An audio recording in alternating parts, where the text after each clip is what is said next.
በስመ አብ ወወልድ ወመንፈስ ቅዱስ አሐዱ አምላክ አሜን።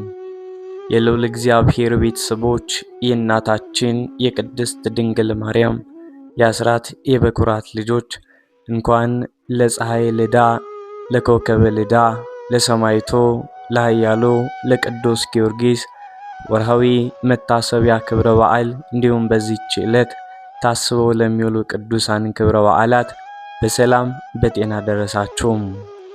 ዝክር ሚዲያችንን ሰብስክራይብ፣ ላይክ እንዲሁም ሼር በማድረግ አገልግሎታችን እንድታበረታቱ ስንል በልዑል እግዚአብሔር ስም በትህትና ቃል እናሳስባለን።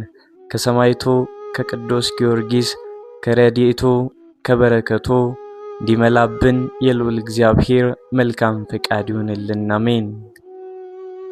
ዓለም በሮማውያን የጭካኔ ቀንበር ስር በምትማቀቅበት በዚያ የጥንት ዘመን ፍልስጤም ውስጥ የምትገኘው ልዳ የተባለችው ጥንታዊት ከተማ በአንድ በኩል በታላቅ ክብርና ሀብት፣ በሌላ በኩል ደግሞ በውስጧ በነበረው ጥልቅ ሰብአዊ መከራ ትታወቅ ነበር።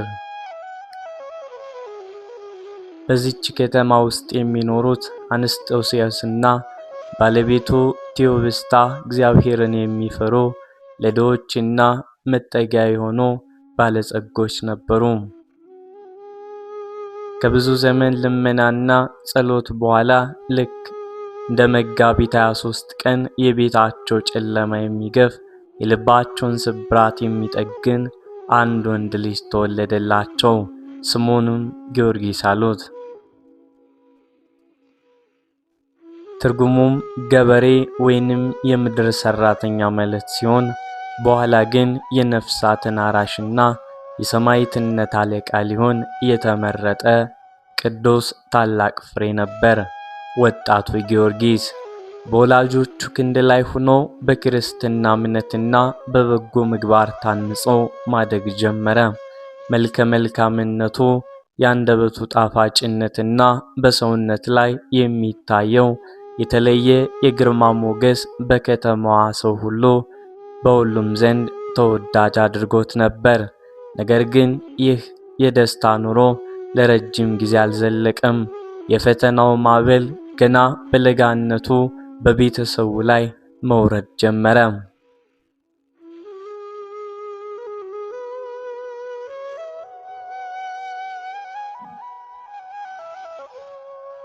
የሰማዕቱ የቅዱስ ጊዮርጊስ ዕድሜ ገና ለአካለ መጠን ሳይደርስ ታላቅና እውነተኛ ክርስቲያን የነበረው አባቱ አንስጣስዮስ በድንገት በነገስታቱ የጭካኔ አዋጅና በመከራ ምክንያት ከዚህ ዓለም በሞት ተለየ።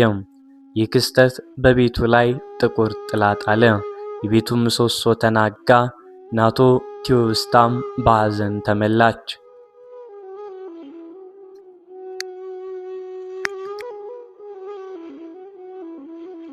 የአባቱ አስክሬን በፊቱ ሲነሳ ወጣቱ ቅዱስ ጊዮርጊስ ማልቀስ ብቻ ሳይሆን የዚህን ዓለም ከንቱነትና በክርስትና ላይ የሚደርሰውን ግፍ ገና በልጅነቱ ልቡ በጥልቀት አስተዋለም።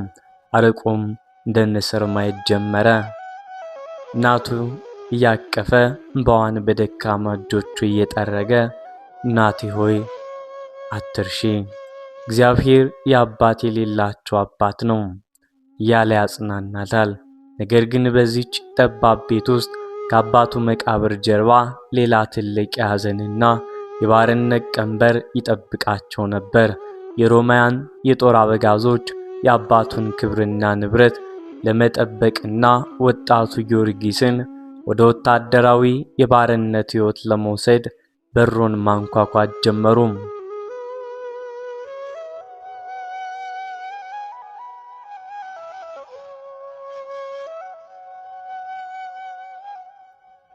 የሮማውያን የጦር መኮንኖች የጊዮርጊስን ቁመቱንና ግርማውን አይተው ለቄሳሩ ሰራዊት እጅግ ጠቃሚ እንደሚሆን ወሰኑ። ገና በለጋ ዕድሜው ከአባቱ ሞት ሐዘን ሳይወጣ ከሚወዳት እናቱ ጉያ ተነጥቆ ወደ ሮም ወታደራዊ ማሰልጠኛ እንዲሄድ ተገደደ። ያ ቀን በልዳ ምድር እጅግ አሳዛኝ ቀን ነበር። እናቱ ቴዎብስታ ብቸኛ ልጇን የዓይኗን ማረፊያ ስትሸኝ የነበረው እንባዋ መሬት ያረጥብ ነበር።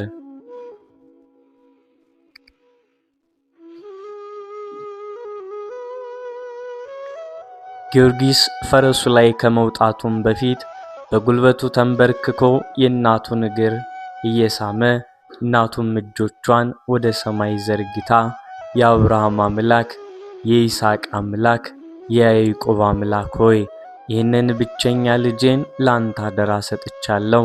በሄደበት ቦታ ሁሉ በረድኤት ጠብቀው፣ ከክፉ ነገር ሁሉ ሰውረው እያለች በቅዱስ አምባዋ መረቀችው። ቅዱስ ጊዮርጊስ ፈረሱን እየጋለበ ከአድማስ በስተጀርባም ሲሰወር እናቱ ቴዎብስታ በደጃፏ ላይ ተቀምጣ እጆቿን ወደ ሰማይ እየዘረጋች ቀረች።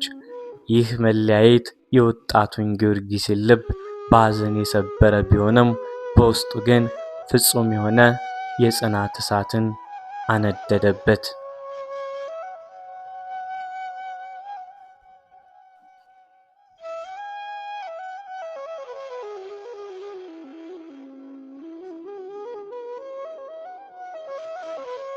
ወደ ወታደራዊው ዓለም የገባው ጊዮርጊስ በዚያ ካሉት ወታደሮች ሁሉ በተለየ ጀግንነት፣ ታማኝነትና ታላቅ ጥበብ ማሳየት ጀመረ። በጦር ሜዳ ላይ ማንም ሊቋቋመው የማይችል ኃይለኛ ጦረኛ ሆነ። በጦር መሳሪያ አጠቃቀም፣ በፈረስ ግልቢያና በስትራቴጂ ካሉት ሁሉ እጅግ በለጠ። የሮማውያን መኮንኖችና ነገሥታት በጀግንነቱም ተደንቀው ገና በ20 ዓመቱ የወታደር አለቃ አድርገው ሾሙት። የ300 ወታደሮችም መሪ ሆነ።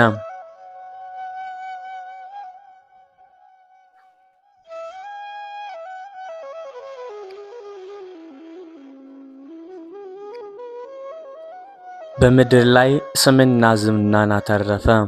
የልዳው ኮከብ እየተባለም ተጠራ። በሄደበት ሁሉ ሕዝቡ ያከብረው፣ ነገሥታቱም ይፈሩት ነበር። ነገር ግን ይህ ሁሉ ክብርና የወርቅ አልባሳት የጊዮርጊስን ልብ አልገዙትም፣ ሊገዙት አልቻሉም። እርሱ ማታ ማታ ወታደራዊ ትጥቁን አውልቆ በድንኳን ውስጥ ተንበርክኮ ስለ እናቱ ፍቅር፣ ስለ አባቱ ትውስታና በዓለም ላይ ስላለው የክርስቲያኖች መከራ ወደ እውነተኛው አምላክ ያለቅስ ነበር።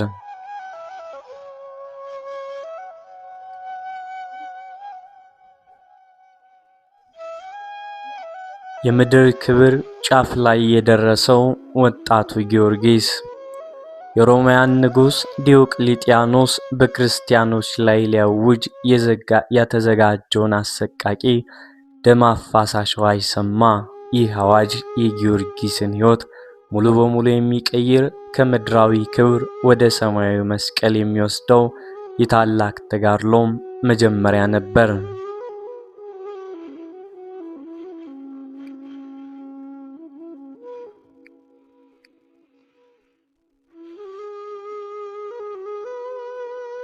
ቅዱስ ጊዮርጊስ በጦር አዛዥነቱ ግዳጅና በእግዚአብሔር ድንቅ ጥበብ ወደ ሊባኖስ ቤይሩት ከተማም አመራ። ከተማዋ ስትደርስ ነገር ግን የሚጠብቀው ወታደራዊ አቀባበል ወይንም የድል ደስታ አልነበረም።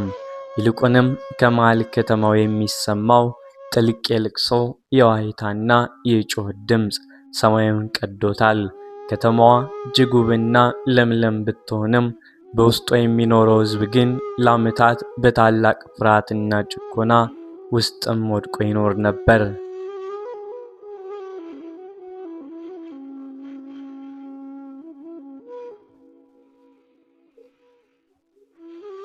ለዚህ ሁሉ መከራ ምክንያት የሆነው በከተማዋ መውጫ ሕዝቡ ሊቀዳው የሚገደደው ትልቅ የውሃ ጉድጓድ ወይንም ሐይቅ ውስጥ የሚኖረው አስፈሪ ግዙፍና መርዛማ ዘንዶ ደራጎን ነበር። ይህ አውሬ በሰይጣናዊ ኃይል የሚመራ አካባቢውን ሙሉ በሙሉ የተቆጣጠረ ፍጥረት ነበር። ሕዝቡ ውሃ ሊቀዳ በሄደ ቁጥር አውሬው እየወጣ ሰዎችን ይበላ ነበር። በመጨረሻም ከአውሬው ጋር ስምምነት አደረጉ። በየቀኑ አንድ ሰውና አንድ በግ እየመረጡ ለአውሬው መስዋዕትነት እንዲሆን በጉድጓዱ አጠገብ መተው ጀመሩ። አውሬው ሰውን ሲውጥ ውሃን ይለቅላቸዋል፣ ካልሆነ ግን ከተማዋ በሙሉ በውሃ ጥማት ታልቃለች።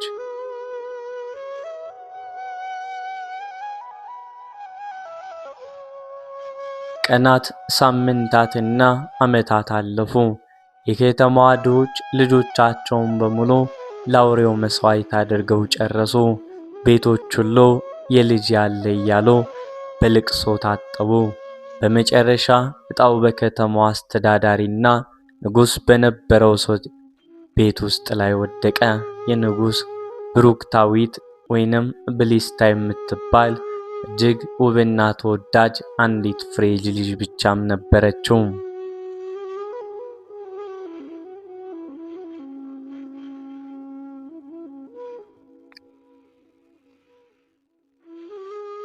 ዕጣው በእርሷ ላይ መውጣቱን ያወቀው ንጉሥ በሐዘን ልብሱን ራሱን ቀደደ።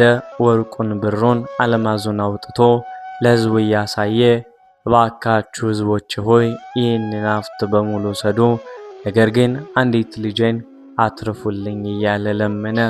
ሕዝቡ ግን መረረ። እኛ ልጆቻችን ስናስበላ አንተ ዝም አልከን፣ አሁን ደግሞ ያንተ ተራ ነው። ልጅ ካልሄደች ከተማዋን እናቃጥላታለን አሉት። ንጉሡም ተስፋ ቆረጠ።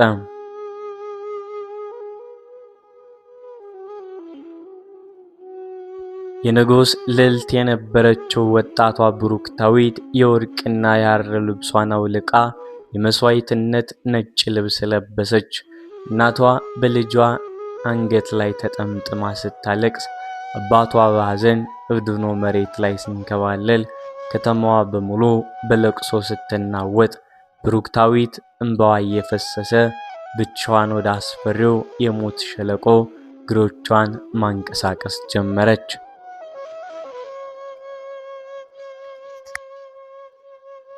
ብሩክታዊት ዘንዶው ወደሚመጣበት የውሃ ጉድጓድ አጠገብ ውስጥ ደረሰች። አካባቢው በሞቱ ሰዎች አጥንትና በበሰበሰ ሥጋ ሽታ የታወደ የሞት ጥላ ያጠላበት ስፍራም ነበር። ወጣቷ ልዕልት በፍርሃት እየተንቀጠቀጠች መሬት ላይ ተደፍታም ማልቀስ ጀመረች። ፈጣሪ ሆይ፣ እኔ ገና ወጣት ነኝ። የሕይወትን ጣዕም ሳላውቅ የዚህ አስፈሪ አውሬ ራት ልሆን ነውን?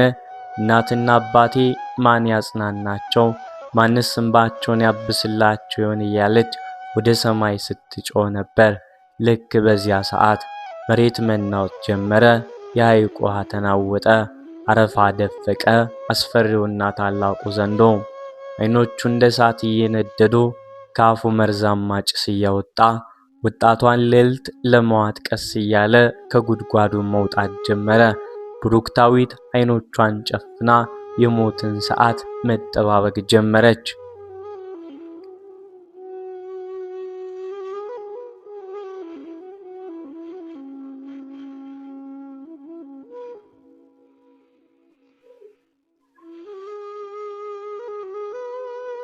አውሬው ወደ ብሩክታዊት ሊቃረብ ጥቂትም እርምጃዎች ሲቀሩት በድንገት ከሩቅ የፈረስ ኮቴም ድምፅ ተሰማ። መሬቱን እየሰነጠቀ እንደ መብረቅ እየተምዘገዘገ የሚመጣ አንድ ነጭ ፈረስ የታጠቀ ጀግናም ታየ። ይህ ጀግና ሌላ ማንም ሳይሆን የልዳው ኮከብ፣ የልዳው ፀሐይ ቅዱስ ጊዮርጊስ ነበር። ቅዱስ ጊዮርጊስ ፈረሱን አቁሞ መሬት ላይ ወድቃ የምታለቅሰውን ልዕልት አያትና በታላቅ ግርማ ሞገስ አንቺ ሴት በዚህ የሞት ስፍራ ምን ታደርጊያለሽ? ለምንስ ታለቅሻለሽ? አላት። ብሩክታዊትም ቀና ብላ የፊቱን ብርሃንና ግርማዋን አይታ ደነገጠች። ጌታ ሆይ፣ አንተ መልከ መልካም ወጣት ነህ። ቤተሰቦቼ እንዳያዝኑብህ ፈጥነህ ከአጠገቤ ሽሽ። አሁን አንድ አስፈሪ አውሬ ይወጣል፣ እኔን ሊበላኝ ነው፣ አንተንም አብሮ እንዳያጠፋ ድንገት አምልጥ ስትል በጭንቀት ጮኸች። ቅዱስ ጊዮርጊስ ግን ፈገግ አለ። በውስጡ የእግዚአብሔር መንፈስና ታላቅ እምነት ነደደ።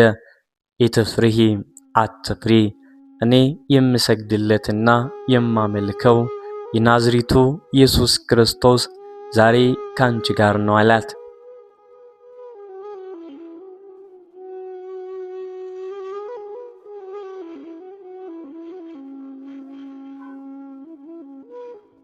በዚያው ቅጽበት ዘንዶው ሙሉ አካሉን አውጥቶ በታላቅ ድምፅ አገሳ። ምድሪቱ ተነዋወጠች። ብሩክታዊት በፍርሃት ጮኸች። ቅዱስ ጊዮርጊስን ግን አልደነገጠም። ከፈረሱ ወርዶ በጉልበቱ ተንበረከከ። እጆቹን ወደ ሰማይ ዘርግቶ የጌቶች ጌታ የነገሥታት ንጉሥ አልፋና ኦሜጋ የሆንክ ክርስቶስ ሆይ ይህንን ሕዝብ ከሰይጣን ባርነትና ከዚህ አውሬ ጥፋት ታድን ዘንድ ኃይልህን ግለጽ ብሎ ጸለየም። ከጸሎቱ በኋላ በመስቀል ምልክት ራሱንና ፈረሱን ባረከ። ወደ ፈረሱ ላይ ዘሎም በመውጣት ሰይፉንና ረጅም ጦሩን መዘዘ። አውሬው አፉን ከቶ ሊውጠው ሲመጣ ቅዱስ ጊዮርጊስ በታላቅ ጀግንነት ፈረሱን አስገለጠው። በሰማያዊ ኃይል ተመልቶ የያዘውን ጦር በአውሬው ጉሮሮና ልብ ውስጥ ሰነቀረው። አውሬው በታላቅ ድምፅ እየጮኸ ደሙ እንደ ጅረት እየፈሰሰ መሬት ላይ ተዘረረ። ቅዱስ ጊዮርጊስ ብሩክታዊትን አስነሳት። የአንገቷን ማሰሪያን ፈታላት። የአውሬውንም ሬሳ በፈረሱ ላይ አስሮ ወደ ከተማዋ እየጎተተም ሲገባ የከተማዋ ሕዝብና ንጉሡ ልጃቸውን በሕይወት አግኝተው በደስታና በአድናቆት አለቀሱ። ያንን አስፈሪ ጨለማ ወደ ታላቅ የደስታ ብርሃን ቀይረው።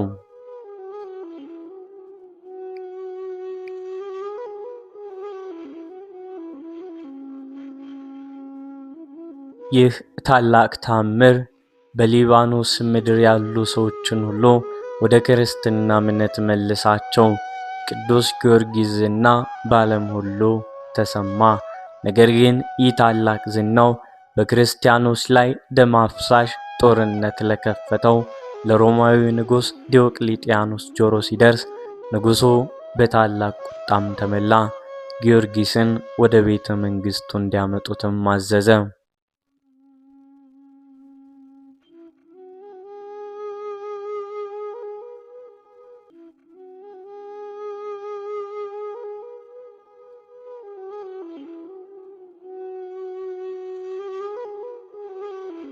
ቅዱስ ጊዮርጊስ ዘንዶውን ገድሎ የሊባኖስን ሕዝብ ካዳነ በኋላ ስሙና ጀግንነቱ በሮም ግዛት ሙሉ ናኘ። ይሁን እንጂ በዚያ ወቅት በሮም ታላቅ ጥቁር ደመና አንጸባርቆ ነበር።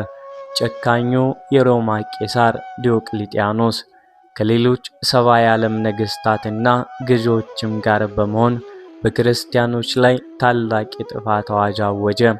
አዋጁ እጅግ አሰቃቂ ነበር። በሮም ግዛት ውስጥ የሚኖር ማንኛውም ሰው ትልቅ የሚሆን ትንሽ፣ ወታደር የሚሆን ባለጸጋ ለሮማን የጣዖት አምላክ በተለይም ለአጵሎን መስገድ አለበት። በሚል ግን ንብረቱ ይወረሳል፣ አካሉ በሰይፍ ይቆራረጣል፣ በሕይወትም አይኖርም የሚል ነበር።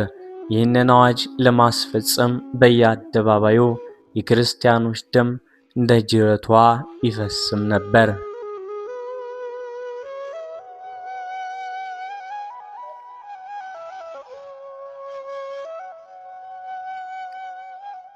የዚህን አሰቃቂ አዋጅ ዜና የሰማው ወጣቱ የጦር አዛዥ ጊዮርጊስ ልቡ በሐዘንና በቅዱስ ቁጣም ተቃጠለ። እርሱ በነገሥታቱ ዘንድ ያለው ክብርና ማዕረግ ከፍተኛ ነበር። የወርቅ ሰንሰለት ያጠለቀ፣ የከበረ የጦር ልብስ የለበሰና የብዙ ሰራዊት መሪ ነበር። ነገር ግን ወንድሞቹና እህቶቹ የሆኑት ክርስቲያኖች ሲታረዱ ያየ ዝም ብሎ መኖር አልፈለገም። ጊዮርጊስ ወደ ውስጡ ተመለከተ። የአባቱ እምነትና የእናቱ ጽናት ጸሎት አሰበ። ከዚያም አንድ ታላቅና የማያወላውል ውሳኔን ወሰነ። የነበረውን እጅግ የበዛ ወርቅ፣ ብርና ሀብት በሙሉ ሰብስቦ ለድሆች፣ ለሰማዕታት ቤተሰቦችና ለተቸገሩት አከፋፈለ። ባሪያዎቹም በሙሉ ነፃ ወጣቸው። የያዘውን ምድራዊ ሀብት ከዜሮ ካደረሰ በኋላ ወደ ነገሥታቱ ሸንጎ ለመሄድም ተነሳ።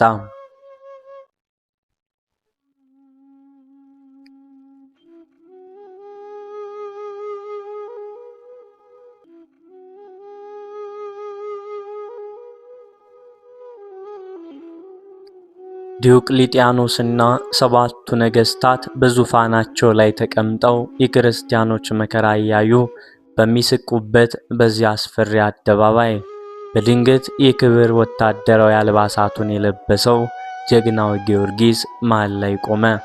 የፊቱ ግርማና ብርሃን በሸንጎ የነበሩትን ሰዎች ሁሉ አስደነገጠ። ጊዮርጊስ ድምፁን ከፍ አድርጎ ነገሥታቱን እያስተዋለ በድፍረት መናገር ጀመረ። ንጉሥ ሆይ፣ እስከ መቼ ነው በሰው እጅ በተሰሩ በማያዩና በማይሰሙ ድንጋዮች ጣዖታት እየተመራችሁ የንጹሐንን ደም የምታፈሱት? እስከ መቼ ነው እውነተኛውንና ሰማይን ምድርን የፈጠረውን አምላክ የምትክዱት? እኔ ክርስቶስ ባሪያ ነኝ፣ ይህ አዋጃችሁ ግን የሰይጣን አዋጅ ነው። በአደባባዩ ታላቅ ጸጥታ ሰፈነ። ነገሥታቱ በድንጋጤ እርስ በርሳቸው ተያዩ። የሮማውያን ታላቅ ጀግና፣ የልዳው ኮከብ፣ የተወደደው የጦር መሪ ጊዮርጊስ ይህንን ይናገራል ብሎ ማንም አልጠበቀም ነበር። ንጉሥ ዲዮቅልጥያኖስ ክፉኛም ደነገጠ። ነገር ግን ጊዮርጊስን በጣም ይወደውና በጀግንነቱ ይመካም ስለነበር ወዲያው ሊገድለው አልፈለገም። የማታለያው ሙከራና የእምነት ጽናት። ዲዮቅልጥያኖስ ፊቱን አራርቶ በለስላሳ አንደበት ሊያባብለው ሞከረ። ጊዮርጊስ ሆይ፣ አንተ ገና ወጣት ነህ። ውበትና ጀግንነትህ ለዚች አገር ያስፈልጋታል። ይህንን ክፉ ንግግርን እረሳዋለሁ። ና አብረኸኝ ለአማልክቱ መሥዋዕት አቅርብ። ይህንን ካደረግክ በግዛቴ ላይ ከኔ ቀጥሎ ሁለተኛ ሰው አደርግሃለሁ። የክብርና የሥልጣኔ ማማ ላይ ትወጣለህ አለው። ቅዱስ ጊዮርጊስን ንጉሡን በትኩረት ተመለከተውና ፈገግ አለ። ያ ምድራዊ ሥልጣንና ወርቅ በፊቱ እንደ ቆሻሻ ታየው። ንጉሡ ያለው ጊዮርጊስ፣ የምትሰጠኝ ክብርና ሥልጣን ዛሬ ኖሮ ነገ የሚጠፋ ጭስ ነው። እኔ የማመልከውና የምሰግድለት ንጉሥ ግን ለዘላለም የሚኖር መንግሥቱም የማያልፍ የናዝሬቱ ኢየሱስ ክርስቶስ ነው። ያንተን ጣዖት አፕሎንን ግን እጸየፈዋለሁ፣ አልሰግድለትም አለው።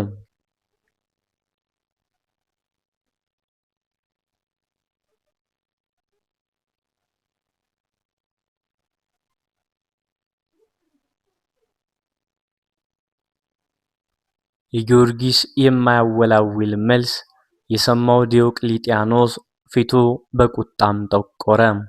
ፍቅሩ ወደ ታላቅ ጥላቻና ብደት ተቀየረ። አንተ አመፀኛ፣ ክብሬንና አማልክቶችን ታቃልላለህ እያለም ጮኸ። ወዲያውኑ ወታደሮቹን አዘዘ። የጊዮርጊስን የከበረ የጦር አዛዥነት ልብስ እንዲቀዱት፣ ማዕረጉን እንዲገፉትና በሰንሰለት አስረው ወደ ጨለማው እስር ቤት እንዲጥሉት አደረገ።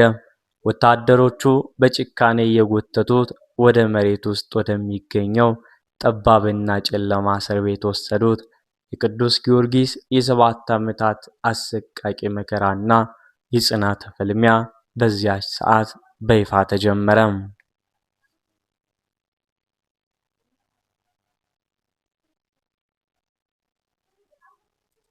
የምድር ክብር አብቅቶለታል። ወጣቱ ጀግና አሁን በጨለማ እስር ቤት ውስጥ በብረት ሰንሰለት ታስሯል። ንጉሡ የጊዮርጊስን ሥጋ ለመቆራረጥ፣ እምነቱን ለማጥፋት እጅግ አሰቃቂ ሆኖ ማሰቃያ መሳሪያዎችን እንዲያዘጋጁም አዟል። ነገር ግን በዚያ ጨለማ ውስጥ ማንም ያላየው ታላቅ ሰማያዊ ብርሃን ሊበራም ተዘጋጅቷል።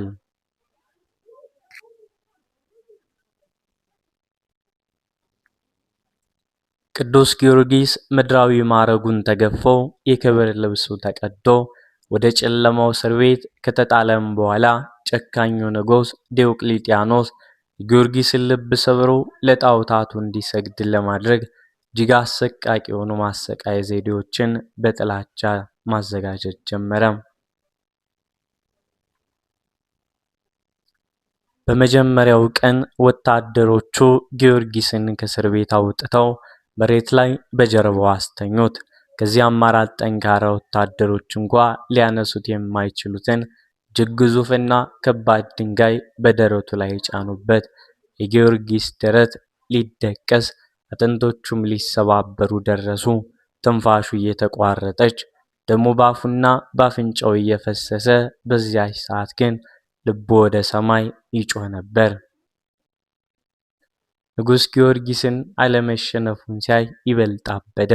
ስለታም ሰይፎች፣ ቢላዎችንና መጠቆችን የተገጠሙበትን አስፈሪ የብረት መንኮራኩር አዘጋጀ።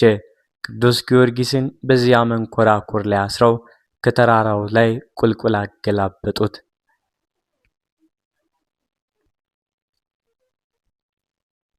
በመጨረሻም ወታደሮቹ ሙሉ በሙሉ አድምተው አስበው ስጋውንና የተሰባበረውን አጥንቱን ከከተማ ውጭ ወደሚገኝ ጥልቅ ጉድጓድ ውስጥ ጣሉት። ዲዮቅልጥያኖስና መኳንንቱ እንግዲህ የጊዮርጊስ አምላክ መጥቶ ያድነውን ይሆን እያሉ በደስታ እየጠጡ ይሳለቁበት ነበር። ከተማዋ በሙሉ ጸጥ ባለችበትና ጨለማ በዋጠው በዚያ እኩለ ሌሊት በድንገት ሰማዩ ተቀደደ። ከፀሐይ 7 እጥፍ የሚያበራ ታላቅ ሰማያዊ ብርሃን ጊዮርጊስ ወደ ተጣለበት ጉድጓድ ላይ ወረደ። በታላቅ ክብር ግርማ ክንፎቹ የእሳት የሆኑት የመላእክት አለቃ ቅዱስ ሚካኤል ከሰማይ ወረደ።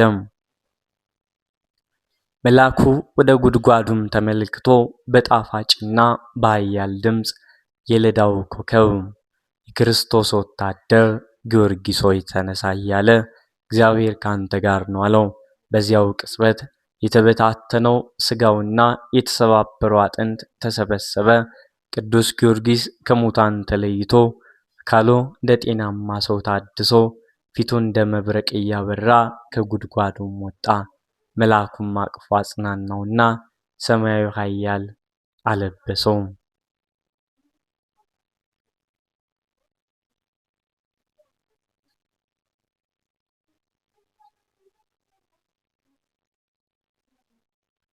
ንጉሥ ዲዮቅልጥያኖስ ቅዱስ ጊዮርጊስን በሰይፍ፣ በብረት፣ በመንኮራኩር፣ በእሳት ሊያሸንፈው እንደማይችልና እያንዳንዱ ስቃይ በኋላ ይበልጥ እያበራና እየበረታ እንደሚወጣ በተረዳ ጊዜ ክፉኛም ተጨነቀ። ሕዝቡ ሙሉ የጊዮርጊስን ታምራት እያየ ወደ ክርስትና እምነት መግባቱን ንጉሡን ለከፍተኛ ውርደት ዳረገው። ንጉሡም አንድ ጠንቋይ አትናሲዮስ በችሎታውና በአጋንንት ኃይሉ ከመታመኑ የተነሳ በንጉሡ ፊት በኩራት ቆመ። አንድን ትልቅ በሬ ወዲያውኑ የሚያቀልጥና ሰውን በቅጽበት ወደ አመድነት የሚቀይር ከተለያዩ መርዛማ እባቦችና እጽዋቶች የተቀመመ እጅግ አስፈሪ መርዝ በጽዋም አዘጋጀ። ቅዱስ ጊዮርጊስ ከአደባባይ እንዲቆም ተደረገ። ጠንቋዩ አትናሲዮስ መርዙን እያሳየ ጊዮርጊስ ሆይ አንተ የምትሰራው ታምር በዓይነ ቁራኛና በድግምት ከሆነ ይህንን መርዝ ጠጥተህ ራስህን አድን፣ ካልሆነ ግን ዛሬ በፊታችን ይቀልጣል አለው። ቅዱስ ጊዮርጊስ ጥቂት እንኳ አልደነገጠም። ያንን የሞት ጽዋ በእጁ አነሳው፣ ወደ ሰማይ ቀና ብሎ አስተዋለ። በኋላ በያዘው መርዝ ላይ በስመ አብ ወወልድ ወመንፈስ ቅዱስ ብሎ በእጆቹ ባርኮ በመስቀል ምልክት ከባረከ በኋላ ሲጠጣው ምንም ሳይሆን ቀረ። አደባባዩ በሙሉም ጸጥ አለ። ሁሉም የጊዮርጊስን መውደቅና መጠባበቅ ይጀምሩ ነበር። ነገር ግን ደቂቃዎች አልፈው ሰዓታት ቢተኩም ጊዮርጊስ ምንም ሳይሆን ቀረ።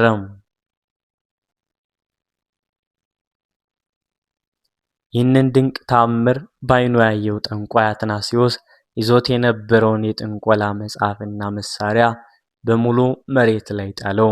በቅዱስ ጊዮርጊስ እግር ስር ተደፍቶ እያለቀሰ የቅዱስ ጊዮርጊስ አምላክ ሆይ አንተ እውነተኛ ነህ፣ እኔ ኃጢአተኛውንና ጠንቋዩን ማረኝ፣ ከዛሬ ጀምሮ እኔም የኢየሱስ ክርስቶስ ባሪያው ነኝ እያለ በአደባባይ ጮኸ፣ በአደባባይ መሰከረ። ንጉሥ ዲዮቅልጥያኖስ ታላቁ መመኪያቸው የነበረው ጠንቋይ በጊዮርጊስ ፊት ተንበርክኮ ክርስቲያን ሲሆን ሲያይ እብደትና ቁጣ ወረሰው። ወዲያውኑ ወታደሮቹን አዞ ጠንቋዩ አትናቴዎስን ከመቃብር የተነሱ ሰዎች በሙሉ አንገታቸው በሰይፍ እንዲቀሉ አደረገ። ትናቴዎስም ለዓመታት ያገለግለውን የሰይጣን ግዞት ትቶ በሰማዕትነት የዘላለም ሕይወት የሆነችውን መንግሥተ ሰማያትን ወረሰም። ወስብሐት ለእግዚአብሔር ወለወላዲቱ